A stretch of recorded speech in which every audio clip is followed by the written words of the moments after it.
All right, so here's my preview for day 2 of the championships. Obviously, I'll start off by talking about something that happened, I think, last night. Juwan, who was the champion 2-year-old in Europe, won the Dewhurst Stakes, was like top 5 in the market for the 2,000 guineas, passed away. I think it was at Kempton. They would take him for a gallop, which is really sad. He was a really nice horse. So RIP Juwan. We'll move on to the championships in Sydney at Randwick. I was there last weekend and it was unreal race day. Obviously, the rain was a bit annoying early on, but obviously some amazing racing. And She's Alibi being the real highlight of the day.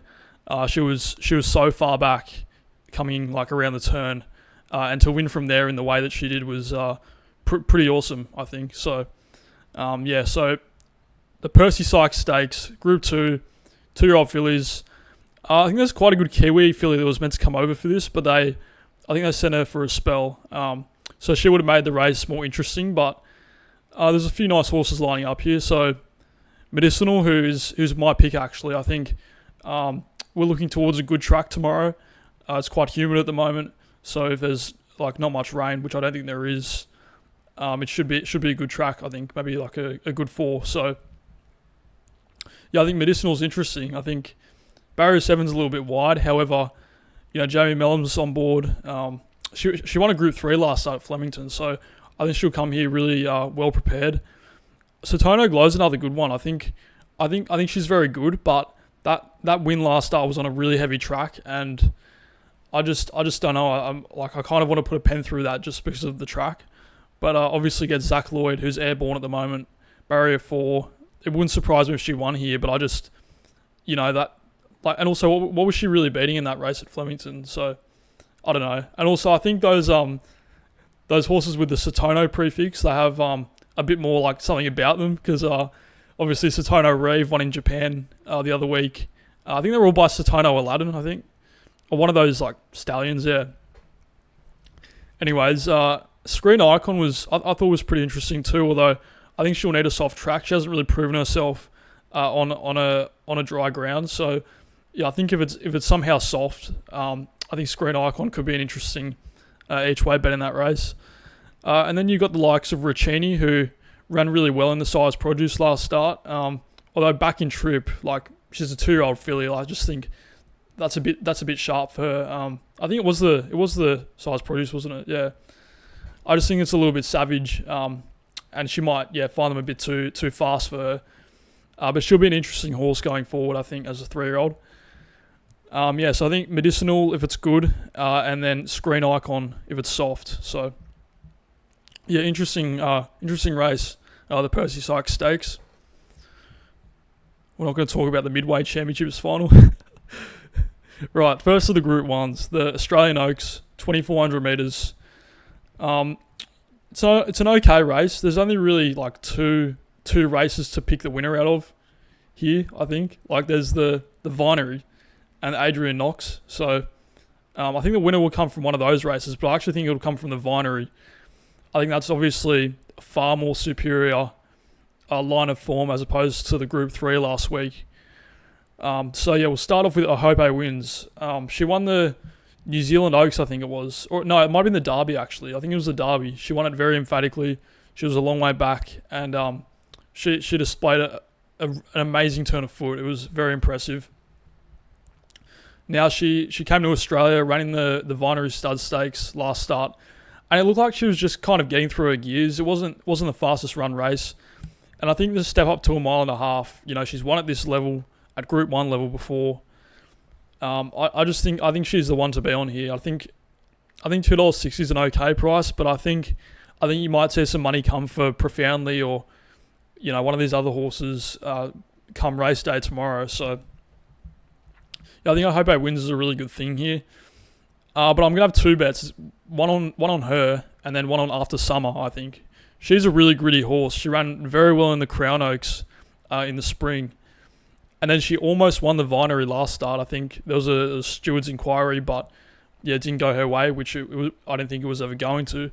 But she's a real gritty horse. Like she looked beat in that Vinery, and she just kept plugging away. So I think she adds an interesting dimension to this race. And Obviously, Billy Egan retains the ride. He knows the horse well. So I think after Summers, the best chance of beating Ohope Wins. And then we look at some other horses like Profoundly, who, she's gotten quite short. I think she was like $4, $5 earlier in the week. So she's gotten quite short. Tommy Berry is in very good form at the moment, and obviously won very well in the Adrian Knox last start. Although, to be honest, right, I think Profoundly and After Summer, their prices should be switched around. Like, I think the Vinyl is just infinitely better form than the Adrian Knox. Like, if they got switched around, I wouldn't have an issue with that. I think that was just normal. But seeing After Summer at $8.50 is just a bit baffling to me, to be honest.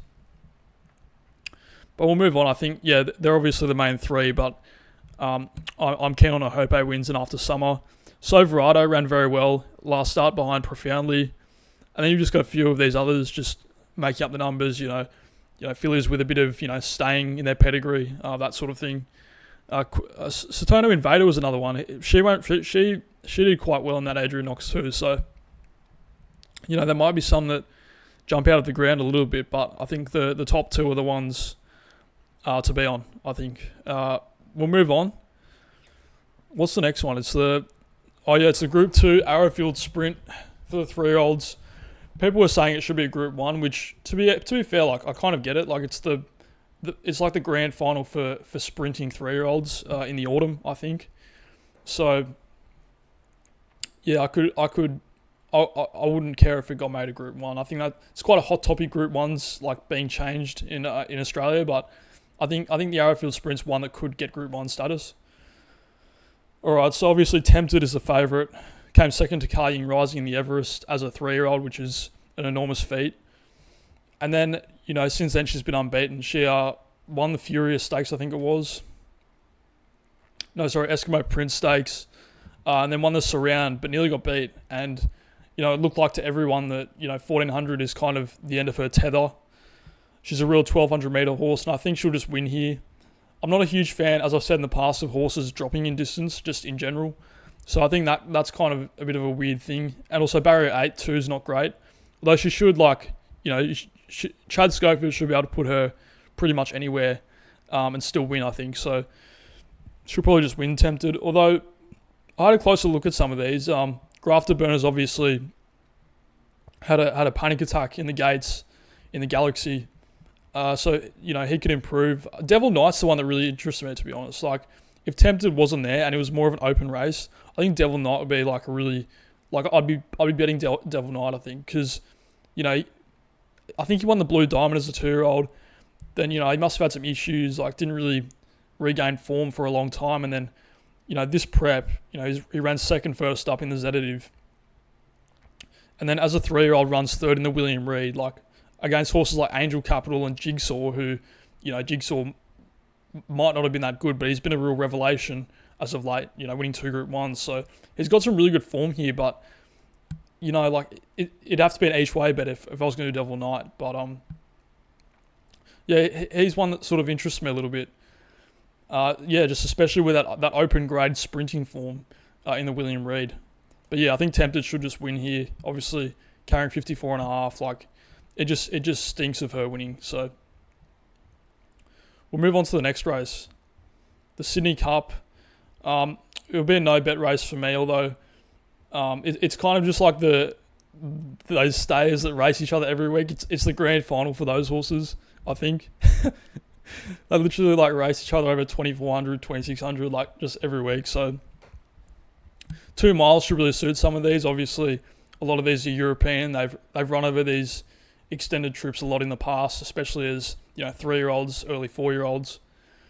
But Machine Gun Gracie was the one that I would have a bet on, I think. Obviously, massive question mark going from 1900 metres up to 2 miles. But I think if there's a yard that can, sense a horse's stamina or, could make a judgment like that, it's the Hayes, I think. Because I was thinking before, like, Apulia, who won the Perth Cup, which was a 1.5 miles, like, he was a good stayer, but, like, I think he was sort of more of like a 2,000 metre horse. But I think this is a good setup for Machine Gun Gracie, coming from, winning a Group 3 really easily and then carries 51 over 2 miles. Like, it just kind of makes sense, I guess.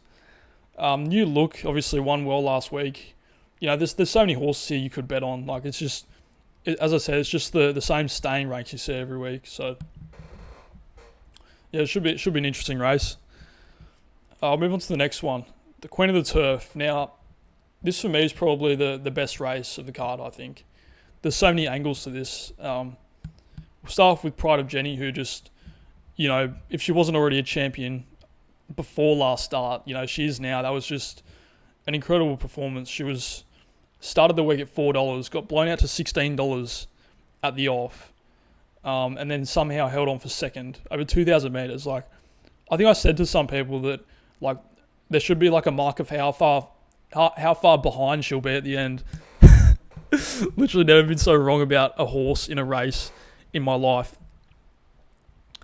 But yeah, this is going to be a good race. She's going to go forward, obviously. She's going to go hard. It might expose some of these, like the pace might be too much for a lot of them.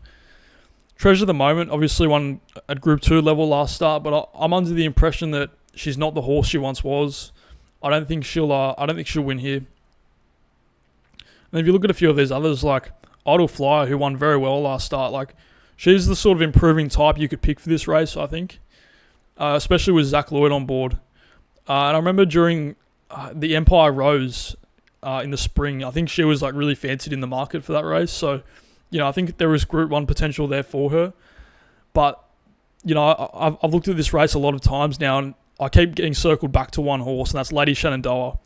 Now, there is a line of thought that she's a bit of a sprinter, like, a hard run mile is going to find her out. But, she won the Flight Stakes. She won 2 Group 1s, I believe, last autumn, although they were over like 1,400, 1,500 metres. That, they tried to make her a sprinter, but I think she is more of like a miler. Like, I think she is a miler, to be honest. So I think $4 is a good price. I think you could probably get better on the day, because I think a lot of money will come for Pride of Jenny. I think I could see her being like $3 or something like that. So yeah, I think Lady Shenandoah is just the one here. Like, she's so overdue for a win at the top level again. She's done so much in her career. Like, she's won so many Route 1s, and this plan to make her a sprinter obviously backfired a little bit. But now she's at a trip that she'll find comfortable and won't be rushed along. Like, she can build into her race here. And I think if Pride of Jenny doesn't steal this, I think Lady Shenandoah will win. I think she's a very good horse, very underrated as well. Right, we'll move on to the next one, the big one. Queen Elizabeth, Group 1, $2.9 million to the winner. Oh, what a race. No bet race for me, for obvious reasons. I think if you're a fan of racing, this is it. This is the grand final. Autumn Glow, $1.45. Does seem quite short, but, this is the next one. This is the next Wings. This is the next, very elegant. This is the next one. I think 2,000 metres this is the right time for her to go to that trip. She's proven herself over a mile. This is kind of now or never. I think they have to run her here. And I think she'll win. Obviously, J-Mac, I saw her in an interview with him, I think it was yesterday or the day before. He was absolutely beaming with confidence. I hope she wins. I think, she wins here. It's all systems go to the Cox Plate in the spring. And that could set up a race with the likes of Calandigan. There's some talk that he'll come out for that. With the race being moved from Moonee Valley to Flemington, I think, Flemington would suit Calandigan a lot better with his running style. But back to the Queen Elizabeth, I think Autumn Glow wins. I think the 2,400 back to 2,000 metres for Aliana is just going to be a bit of a struggle.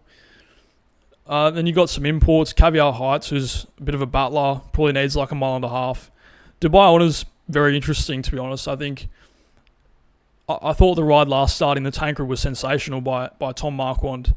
He really used the horse's staying ability. Like, he was obviously the best stayer in the field. And he really used that, and he realised that he couldn't beat Aliana in a sprint, but obviously, unluckily got mowed down. So, Dubai Honour could make this race very interesting. So Delius, I'm such a fan of him, but what's going on? Like, what the hell was happening last start? I mean, it was partially the jockey's fault, but I don't know. Is he the same beast we saw in the spring? And even before he was in Australia, he was like a favourite for the Arc at one point. He's an elite horse, but I don't really know where he's at. Light infantry man there as well. To be fair, he's flying a bit under the radar, obviously. Won the Australian Cup, but no one's going to remember him in that race for obvious reasons. But yeah, I hope Autumn Glow wins here, and that'll set her up for, the Cox Plate, and then if you look further into the future, she'll go for like a Queen Anne or something at Royal Ascot. And then I'll just talk about the last race really quickly. The Sapphire Stakes, Group 2, Fillies and Mares. I haven't really looked at this that closely, but I do like Catch the Glory. I think she's going very well. She won a Group 3 last start, although it was on soft ground. I think if she was to go close again, it would need to stay soft, which, as I said before, I'm doubting. I think it's going to be good. But yeah, it should be an interesting sort of good little race to finish off what's going to be a really exciting day 2 of the championships. It's going to be great. So yeah, I'm looking forward to it. I'll be trackside. Not that anyone cares. But I'll just talk about 2 other things real quick. Tomorrow morning at Keeneland, we got the Group 1 Maker's Mark Mile. Somehow Notable Speech is odds against for this, which I can't really understand. He's a really, really elite miler. He's running first up. I think Charlie Appleby's recognised that he might be sort of a rung below the elite European milers, so he's having his first up start at Keeneland. His stablemate Aomori City runs as well, which is kind of interesting, but I think like notable speech, I feel like it should be like $1.80 or something for this race, but I think I looked on Bet365 earlier and he was $2.37, which I think is a really good price for a horse of his caliber. And like he's a 5-year-old, he's still at the top of his game, so just an interesting runner running first start for the season at Keeneland. And then the last thing as well, the Japanese 1,000 guineas. Just in the last 4 or 5 months, I've gotten really invested in Japanese racing. I think their jockeys are really good, or at least like the top 10 or whatever. Like they're good. Don't know about the rest. But yeah, they're like their races are just so good. Like the tracks are really nice. It's basically good ground every single time. And the horses are absolutely elite. Like you've got like Coolmore sending mares to Japan to be covered by the stallions, that sort of thing. So yeah, just really elite horse racing. It's kind of annoying though to watch because you have to go on YouTube and find like some commentary of it, and then they show the pictures for the race. I don't know. It's a bit of a long drawn out process, but I'll just quickly talk about the Japanese 1,000 guineas. Lily Joy, like she's a really nice horse. I actually thought she could run in the Golden Eagle later this year. So I've said it. She could run in the Golden Eagle. But yeah, barrier 13, and I think Christophe Lemaire rode her last start, and now some other bloke rides. So I think obviously that kind of will tell the tale. Christophe rides the favourite Dreamcore, who looked quite good last start. But if I was gonna have a bet here, like there's 2 that I really like. One of them is Alan Carr, who is very talented, but just needs to get a good ride. Like she'll go back, I think. I remember in that Group 1 Fillies race for the 2-year-olds, I think it was in December or late November, she got absolutely butchered. It was really, really a hard watch. I wasn't on. But I think she's very talented. She could come flying home late in the piece. And then another one I liked was I Need You. Let me just bring up the form. I Need You at a big price. Got the Wizard on, Yuga Kawada, very good jockey. Very, very good internationally. He rides, rode in Dubai. Then he rode at the Breeders' Cup. But yeah, this third at a Group 2. A lot of these horses are quite unknown. I think I'm looking at horses that have kind of proven themselves at the level, kind of. So yeah, I'll probably have 2 bets here on I Need You and Alan Carr. But yeah, that's about it for a really exciting weekend of racing all around the world. Obviously, the championships takes priority. It's going to be a great day. And yeah, if you like this sort of content, like and subscribe. Follow me on Twitter. And I'll see you later.